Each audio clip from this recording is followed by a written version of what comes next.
Hello students, आज जो है हम लोग सारणिक की छठी वीडियो रिकॉर्ड कर रहे हैं और छठी वीडियो में हम लोग आपके सामने एक बहुत ही इंपॉर्टेंट टॉपिक, बहुत ही अच्छा टॉपिक लेकर के आए हैं कि सारणिक से हम लोग त्रिभुज का क्षेत्रफल कैसे ज्ञात कर सकते हैं। सारणिक से आप लोगों ने इससे पहले आई हुई 5 वीडियोज़ अगर नहीं देखी हैं तो आपको यहाँ समझ में आना मुश्किल है। तो आप लोगों से ये अनुरोध है कि अगर इस वीडियो को समझना चाहते हैं तो आप लोग जाइए, प्लेलिस्ट में आपको जो है सारी वीडियो उपलब्ध मिलेंगी और लिंक भी डिस्क्रिप्शन में आपको मिल जाएगा, है ना।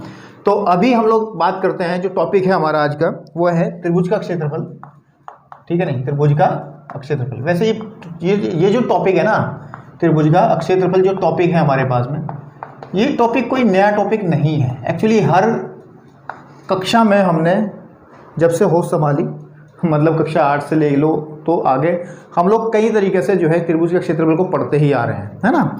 और निर्देशांक ज्यामिति के अंदर हमने एक फॉर्मूला पढ़ा था, ठीक है। एरिया ऑफ ट्रायंगल की हम लोग बात कर रहे हैं। एरिया ऑफ ट्रायंगल इंग्लिश में कह सकते हैं, है ना, एरिया, ठीक है, ऑफ ट्रायंगल, ट्रायंगल है ना आपके पास में।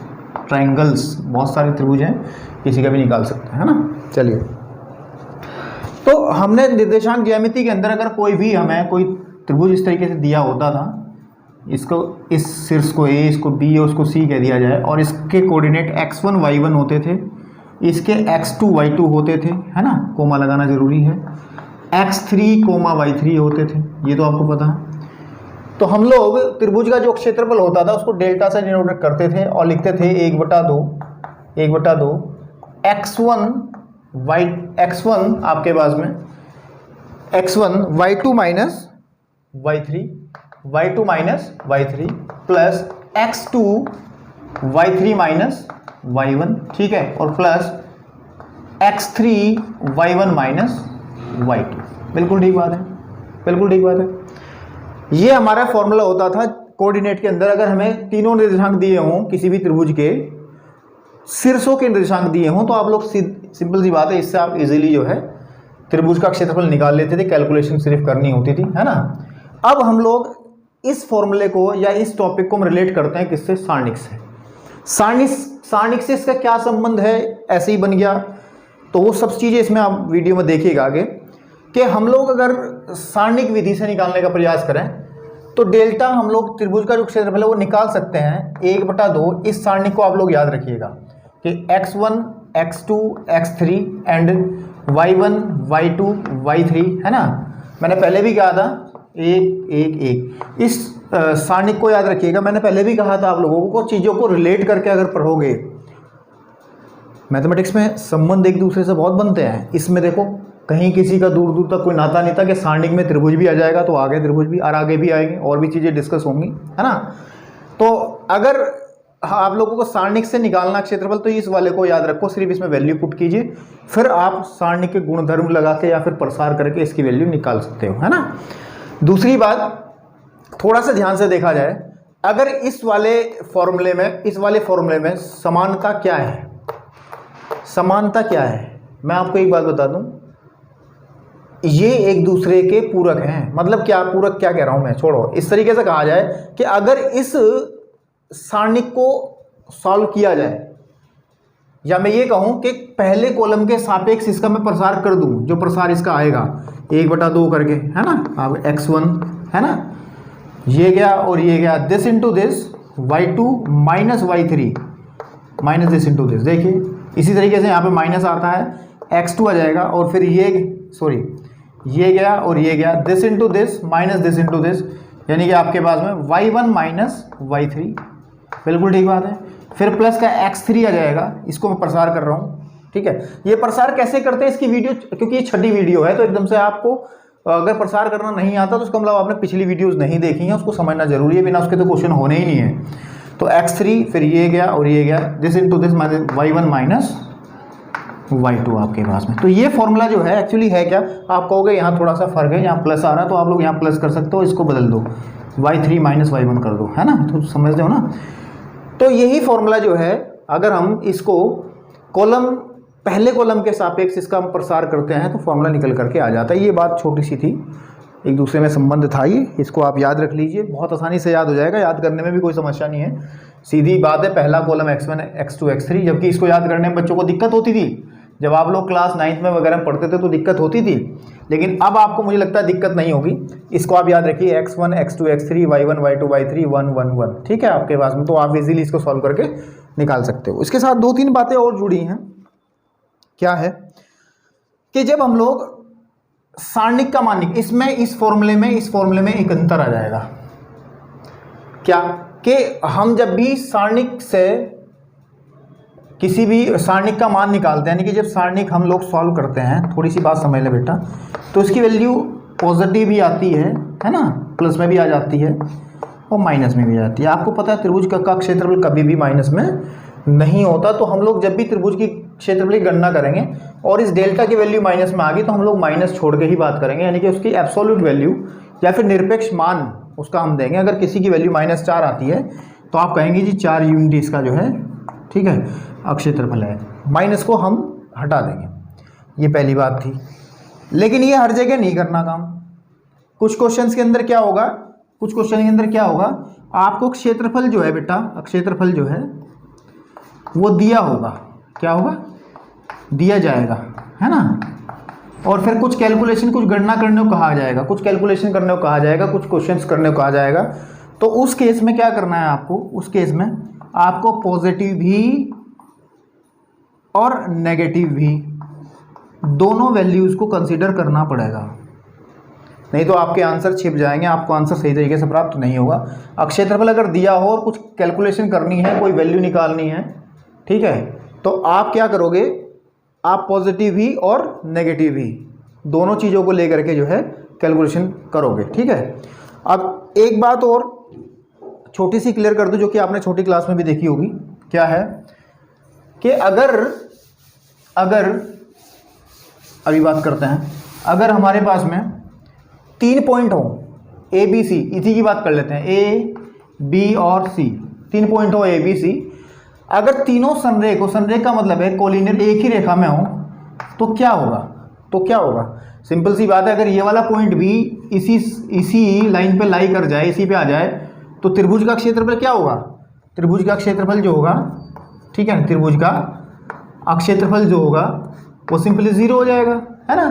0 होने का मतलब क्या है कि जो सारणिक मान था 1/2 x1 x2 x3 y1 y2 y3 1 1 1, इसको आप 0 के लिए इक्वल कैलकुलेट करोगे, या फिर simply x1 x2 x3 and y1 y2 y3 और 1 1 1 इज इक्वल टू 0, तो ये आपके पास में इस सारणिक का मान आप लोग क्या लेके चलोगे, 0 लेकर के चलोगे। अगर क्वेश्चन के अंदर बात होती है कि बिंदु संरेख हैं या संरेख सिद्ध करने की बात हुई या फिर कोई वैल्यू निकलवाने को कहते हैं वो आपके पास में, ठीक है, क्वेश्चंस करेंगे तो समझ में आएगा।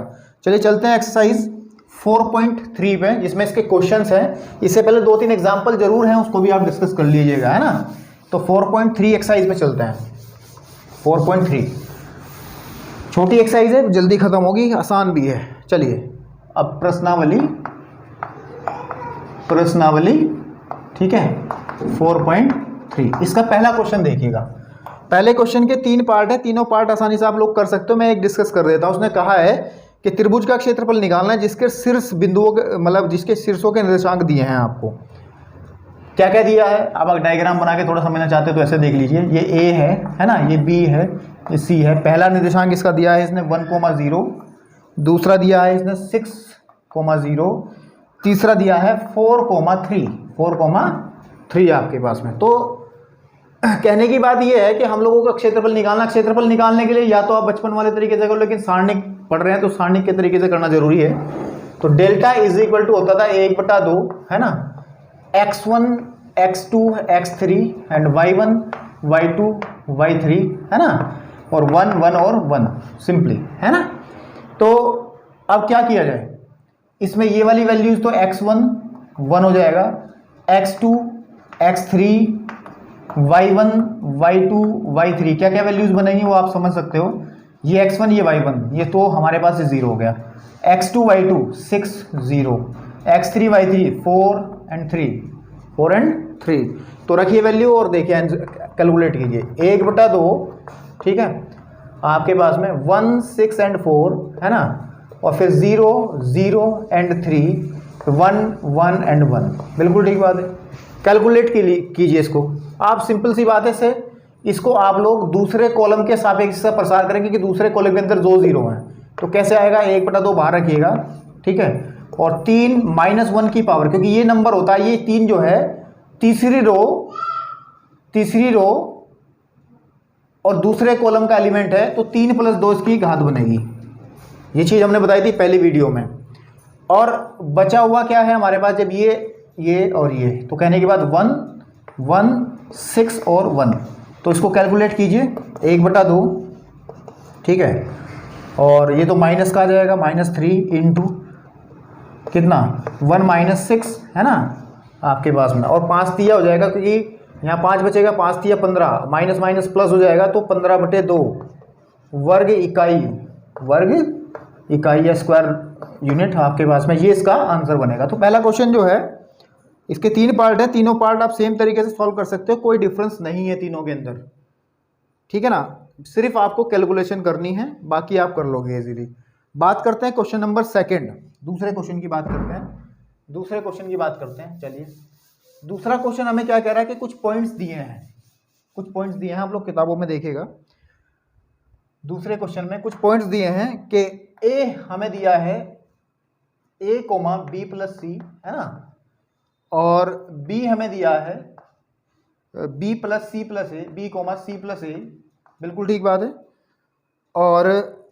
और हमारे पास में जो c दिया है बेटा, वो दिया है c, ये c कैपिटल है, ध्यान रखना है ना, c, इसको, और c, a + b, बिल्कुल ठीक है। और हम लोगों को दिखाना है कि तीनों पॉइंट संरेख है। संरेख का मतलब क्या है, आपको पता है, यदि a b c, a तथा b तथा c संरेख होंगे, है ना, संरेख होंगे, तब जो त्रिभुज बनेगा ABC, त्रिभुज ABC बनेगा, जो इनसे त्रिभुज बनेगा तीनों से, A, B और C, ये पॉइंट इसी पे आ जाएगा, तो आपके पास में यानी कि C आगे चला गया, तो तीनों पॉइंट एक ही लाइन में हो गए। तो कहने की बात यह है कि इनका क्षेत्रफल, जो त्रिभुज का क्षेत्रफल जो है, तब त्रिभुज ABC का क्षेत्रफल जो है 0 होगा, है ना, 0 होगा। ये बात आपको समझ में आनी चाहिए।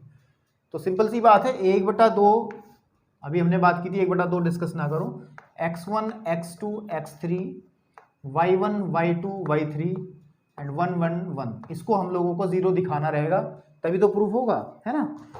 क्योंकि त्रिभुज का क्षेत्रफल ये होता है डेल्टा, है ना आपके पास, इसको 0 के इक्वल दिखाना रहेगा, तो 1/2 लेके चलिए साथ में, कोई बात नहीं। x1 की वैल्यू आप लोग पहले पॉइंट a, y1 कितना आ जाएगा आपके पास में, y1 आ जाएगा b + c, फिर 1, है ना, फिर ऐसे ही है x2 b c + a 1, फिर ये x3 c and a + b और 1, ठीक। इस सारणिक को 0 दिखाना, बस ये क्वेश्चन बन गया। एक्सरसाइज 4.2 उसका सवाल बन गया, इसको हमें 0 दिखाना, 0 हो गया ये।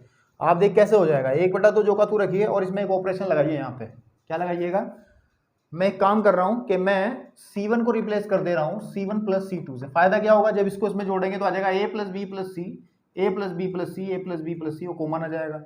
जब कॉमन आ जाएगा तो पहली कॉलम भी 1 1 1 बन जाएगी, लास्ट वाली कॉलम भी 1 1 है, तो ये 0 अपने आप ही हो जाएगा, क्योंकि 2 कॉलम जो है बराबर हो जाएंगे फिर, है ना। तो आप क्या करेंगे, यहाँ पे लिखेंगे a + b + c, b + c, ठीक है, और 1, साथ ही साथ आपके पास में a + b + c, फिर आपके पास में c + a 1, और यहाँ पे a + b + c और a + b और 1। नेक्स्ट स्टेप में जाकर के आप 1/2 a + b + c आप इसमें से कॉमन निकाल लोगे, ठीक है ना। अंदर बचेगा आपके पास में सिंपली, क्या बचेगा, 1 1 एंड 1 और b + c, c + a, ठीक है, एंड a + b, और ये आ जाएगा 1 1 1।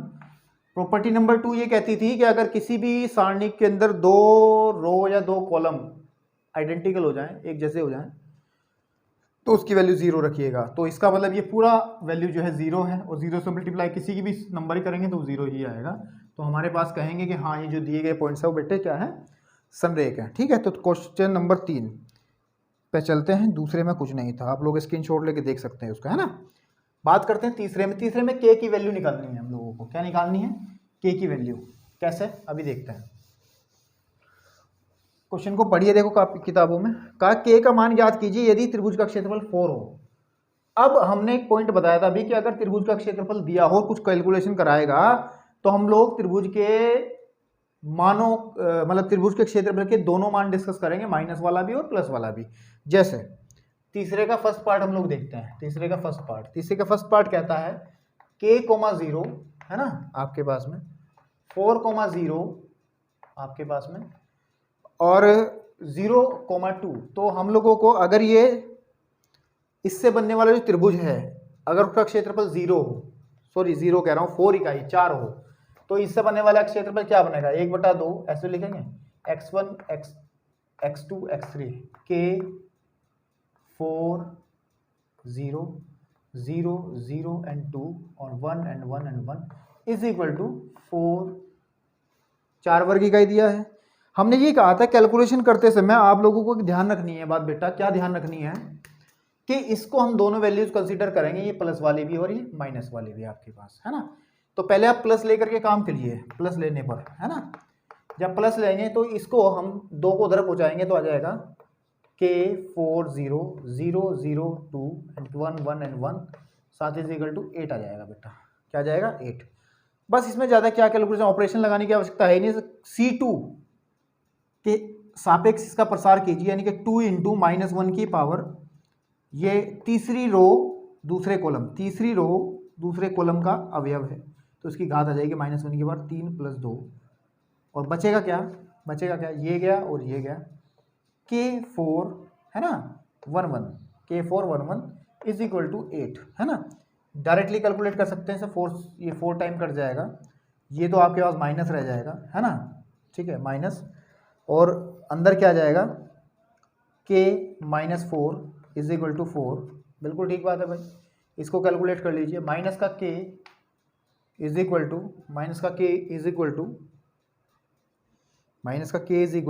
k +4 is equal to 4, k is equal to 0। एक वैल्यू तो निकल के आई, k इज इक्वल टू 0, देख चेक कर ले जरा है ना, पीछे आंसर शीट में देख ले जरा क्या यही है क्या, क्योंकि हमें भी विश्वास आ जाए कि हाँ भाई हम भी पढ़े लिखे हैं थोड़े से, तो बात करते हैं। चलिए कहाँ गया 4.4.3, हाँ तीसरे का फर्स्ट पार्ट की वैल्यू 0 है, और दूसरी वैल्यू आप लोग कैसे निकालेंगे, माइनस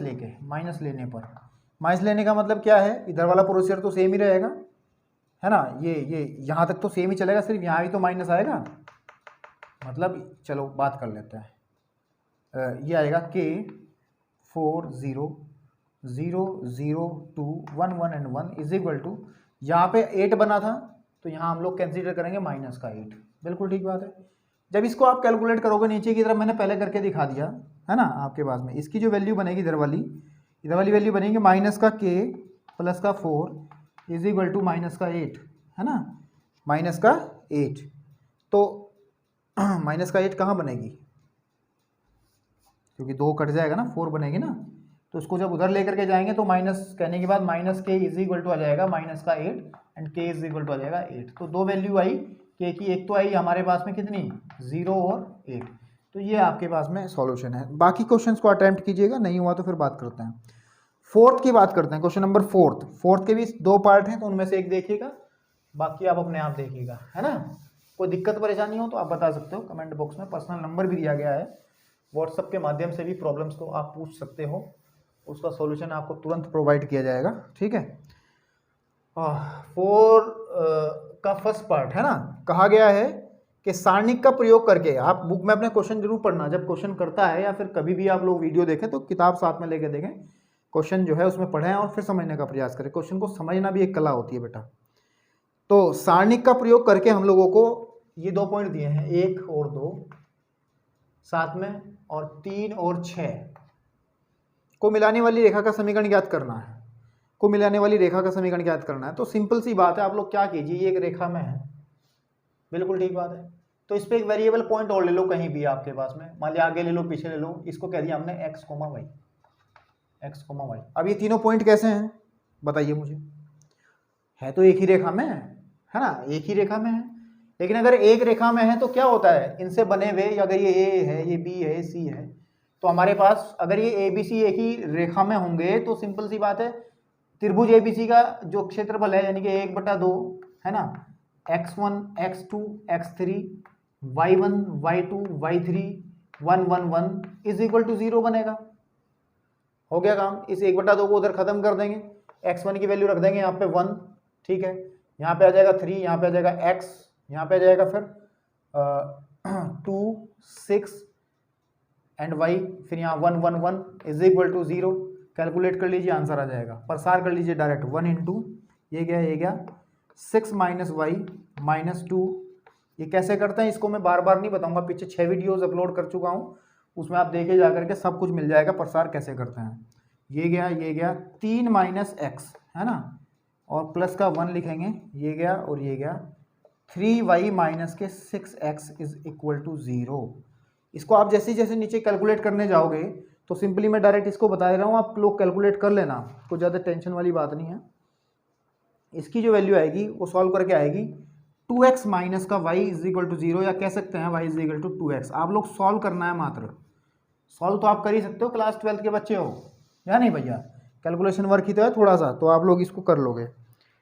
फोर्थ के दोनों पार्ट सेम है बेटे, इसमें कोई मतलब ये एक्सरसाइज ही बड़ी लड्डू एक्सरसाइज है, पर खाना ही था सिर्फ। रही बात क्वेश्चन नंबर 5 की, क्वेश्चन नंबर 5 की हम लोग बात करते हैं। 5 में उसने कहा है शीर्ष दिए गए हैं किसी भी त्रिभुज के, शीर्ष दिए गए हैं किसी भी त्रिभुज के आपके पास में, यह है 2 माइनस 6, यह है 5 माइनस 4 सॉरी 5,4 एंड k,4। अगर ये त्रिभुज का क्षेत्रफल 35 हो तो सिंपल सी बात है, लिखेंगे 1/2, x1 की वैल्यू आ जाएगी 2 है ना, 5 एंड k, यहाँ पर आ जाएगी माइनस का 6 4 एंड 4, बिल्कुल ठीक बात है, और 1 1 1 इज इक्वल टू आ जाएगा 0 नहीं दिया है ना 35। लेकिन हमने कहा था जब भी त्रिभुज का क्षेत्रफल दिया होगा और कैलकुलेशन करनी होगी कुछ भी, तो you will take both values plus and minus. अभी क्वेश्चन नंबर किया था मैंने आपके सामने, कौन सा किया था भैया,